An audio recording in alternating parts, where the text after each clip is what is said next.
Hey, everybody, what's going on? How you doing? So today we're going to talk about deed restriction. Very important. Okay, if you're new to real estate, you don't know what I'm talking about, you're in for a treat. Or listen, okay, I'm not a real estate attorney at all. Okay, I've never claimed to be.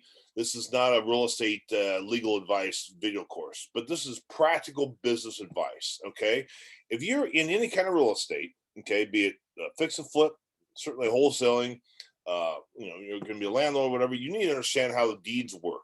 Deed simply is shows who owns the property. Does that make sense? Right? Sally Jones is the owner, or XYZ LLC, or 123 S Corp, whatever it is. Okay, corporation, LLC, whatever the entity is. Okay, and the deed is who tells who's on title. Okay, whenever you look at any kind of property, the first thing you want to do, you want to look at title. It's very, very, very important. That's why you got to have a good title company that can help you. If you're back east, you have a good attorney that's connected with the title that can help you understand what's going on with this property.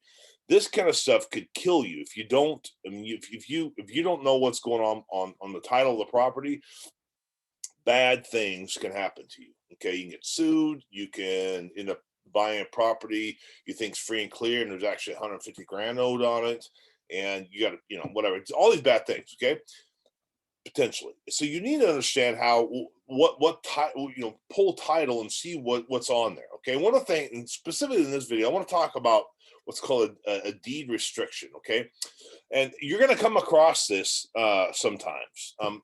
Many times you're going to come across this, particularly if you're buying an REO, real estate owned property, where the lender, it might be Freddie or Fannie, or FHA, what have you. They're going to have a deed restriction on this warranty deed. And what do I mean by that?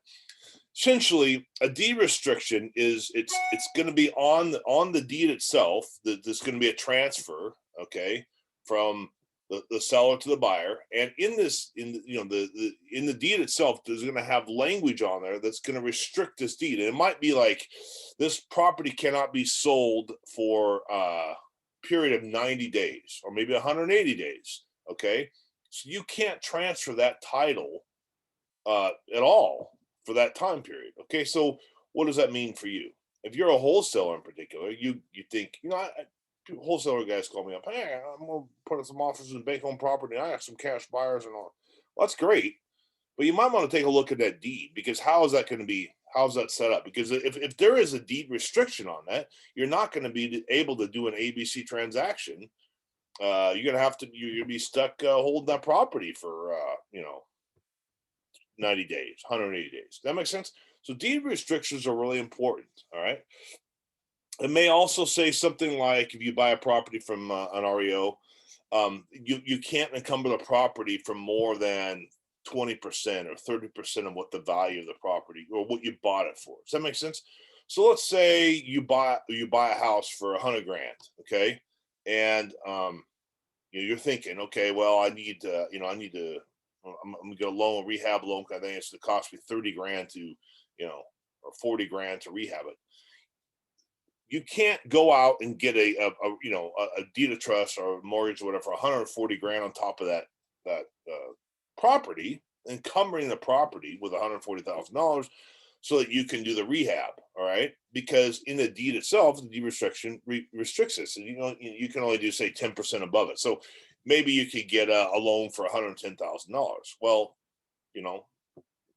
maybe that won't work for you. Maybe it may. You know what I'm saying? But you need to understand, like, going into this, what's your exit strategy? What are you trying to do with the property? And if your source of funds for the rehab, okay, is going to be one blanket first position, $140,000 note, for the purchase of the property you got for 100 grand, and then the 40 grand for the rehab, this deed restriction is not going to work. You have to find some other source of funding to do that. Does that make sense? Maybe a second, or maybe just your own cash. That would be my recommendation. Use your own cash. So you need to understand these deed restrictions, and so when you look at the language of the contract, you want to know about this. Is there any kind of deed restriction in there? Because if you sign this, you release your earnest money, you pull the trigger, and then you come to closing and you got this deed restriction, Trust me, you don't want this, okay? Not a good thing at all. So very important to understand that. So you're gonna ask, well, say, Nate, how am I gonna know all this stuff? That's why it's really important you work with title, okay? See what do a title search. See what they're the how what's on there. What does the deed look like? Okay, let's say if you're negotiating a short sale and the beneficiary says, okay, we'll release this, but look at the language of that, the demand letter, whatever they're going to give you, and if it says anything about a deed restriction, know that, okay, because if you try and fund this thing, you try and find a cash buy, and you're all excited, and you're gonna make some, a sweet wholesale deal.